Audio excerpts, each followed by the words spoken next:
warahmatullahi wabarakatuh. Perkenalkan, nama saya Perseprilia dengan NIM 17042262. Di sini saya akan membahas tentang 3 topik. Yang pertama cuti, yang kedua pemberhentian aparatur negara, yang ketiga penghargaan aparatur negara. Yang pertama saya akan membahas tentang cuti. Pengertian cuti menurut Peraturan Badan Kepegawaian Negara Nomor 24 Tahun 2017, cuti adalah keadaan tidak masuk kerja yang diizinkan dalam jangka waktu tertentu. Berikutnya adalah jenis-jenis cuti.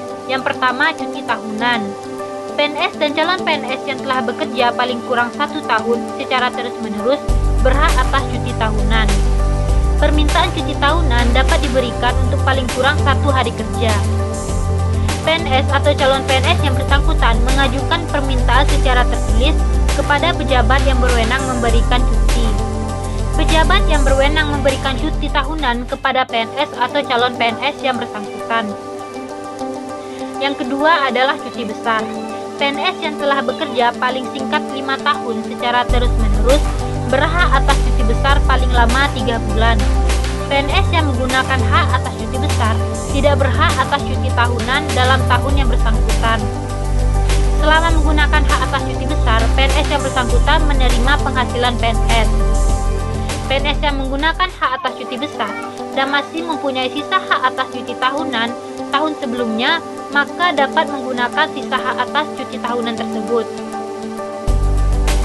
Berikutnya adalah cuti sakit. Setiap PNS yang menderita sakit berhak atas cuti sakit. PNS yang sakit lebih dari 1 hari sampai dengan 14 hari berhak atas cuti sakit dengan ketentuan bahwa PNS yang bersangkutan harus mengajukan permintaan secara tertulis kepada pejabat yang berwenang memberikan cuti dengan melampirkan surat keterangan dokter. Hak atas cuti sakit diberikan untuk waktu paling lama 1 tahun. PNS yang mengalami gugur kandungan berhak atas cuti sakit untuk paling lama 1,5 bulan. PNS yang mengalami kecelakaan dan oleh karena menjalankan tugas kewajiban sehingga yang bersangkutan perlu mendapatkan perawatan berhak atas cuti sakit sampai yang bersangkutan sembuh dari penyakitnya. Yang keempat, cuti melahirkan. Untuk kelahiran anak pertama sampai dengan kelahiran anak ketiga pada saat menjadi PNS berhak atas cuti kelahiran.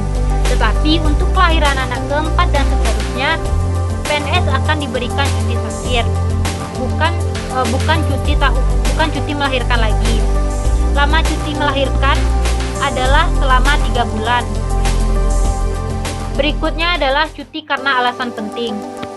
PNS berhak atas cuti alasan penting karena ibu, bapak, istri atau suami, anak, adik, kakak, mertua, atau menantu sakit keras atau meninggal dunia. Yang kedua, salah satu anggota keluarga meninggal dunia dan PNS yang bersangkutan harus mengurusnya, anggota keluarga yang meninggal tersebut. Yang ketiga, melangsungkan perkawinan. Yang keenam, cuti bersama.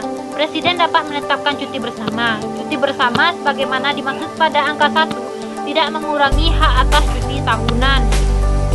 PNS yang bekerja karena jabatannya tidak diberikan hak atas cuti bersama, hak cuti tahunannya ditambah sesuai dengan jumlah cuti bersama yang tidak diberikan. Yang ketujuh adalah cuti di luar tanggungan negara. PNS yang telah bekerja paling singkat 5 tahun secara terus-menerus karena alasan pribadi dan mendesak dapat diberikan cuti di luar tanggungan negara. Cuti di luar tanggungan negara mengakibatkan PNS yang bersangkutan diberhentikan dari jabatannya. Alasan pribadi dan mendesak yang diberikan cuti di luar tanggungan negara, yang pertama, mengikuti atau mendampingi suami atau istri tugas negara atau tugas belajar di dalam atau luar negeri. Yang kedua, mendampingi suami atau istri bekerja di dalam atau di luar negeri. Yang ketiga, menjalani program untuk mendapatkan keturunan. Yang keempat, mendampingi anak yang berkebutuhan khusus. Yang kelima, mendampingi suami atau istri atau anak yang memerlukan perawatan khusus. Yang keenam, mendampingi dan merawat orang tua atau mertua yang sakit. Yang materi berikutnya adalah pemberhentian aparatur negara. Pengertian pemberhentian aparatur negara adalah pemberhentian sebagaimana pegawai negeri sipil adalah pemberhentian yang menyebabkan yang bersangkutan tidak lagi berkedudukan sebagai pegawai negeri sipil. Dalam pemberhentian PNS tidak serta-merta diasosiasikan dengan hal yang sifatnya negatif dan melanggar aturan, namun bisa juga dikarenakan kondisi normatif yang mengakibatkan adanya pemberhentian. PNS diberhentikan dengan hormat karena yang pertama meninggal dunia, yang kedua atas permintaan sendiri, yang ketiga mencapai batas usia pensiun, yang keempat perampingan organisasi, yang kelima tidak cakap jasmani atau rohani. PNS diberhentikan tidak dengan hormat karena satu, melakukan penyelewengan terhadap Pancasila dan Undang-Undang Dasar Negara Republik Indonesia. Yang kedua, dihukum penjara atau kurungan berdasarkan putusan pengadilan yang telah memiliki kekuatan hukum. Yang ketiga, menjadi anggota atau pengurus partai politik. Yang keempat, dihukum penjara berdasarkan putusan pengadilan yang telah memiliki kekuatan hukum. PNS diberhentikan secara sementara apabila 1. Diangkat menjadi pejabat negara, 2. Diangkat menjadi komisioner atau anggota lembaga non-struktural, yang ketiga adalah ditahan karena menjadi tersangka tindak pidana. Pemberhentian aparatur negara karena hal-hal lain dijelaskan dalam pasal 15 Peraturan Pemerintah Nomor 19 Tahun 2013 sebagaimana berikut. Yang pertama, PNS yang tidak melaporkan diri kepada instansi induknya setelah habis menjalankan cuti di luar tanggungan negara. Yang kedua, pegawai negeri sipil yang sudah melaporkan dirinya kepada instansi induknya setelah habis menjalankan cuti di luar tanggungan negara, tapi tidak dapat dipekerjakan kembali karena tidak ada lowongan. Berikutnya adalah penghargaan aparatur negara. Menurut Undang-Undang Nomor 5 Tahun 2014 Pasal 82, PNS yang telah menunjukkan kesetiaan, pengabdian, kecakapan, kejujuran, kedisiplinan, dan prestasi kerja dalam melaksanakan tugasnya dapat diberikan penghargaan.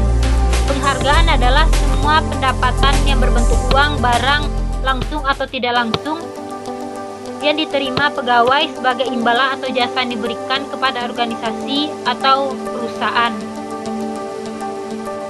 Berikutnya adalah penghargaan dapat diberikan berupa yang pertama tanda hormat, yang kedua kenaikan pangkat istimewa, yang ketiga kesepakatan prioritas untuk pengembangan kompetensi, yang keempat kesempatan menghadiri acara resmi atau acara negara. P3K yang telah menunjukkan kesetiaan, pengabdian, kecakapan, kejujuran, kedisiplinan, dan prestasi kerja dalam melaksanakan tugasnya dapat juga diberikan penghargaan. Sekian, terima kasih. Assalamualaikum warahmatullahi wabarakatuh.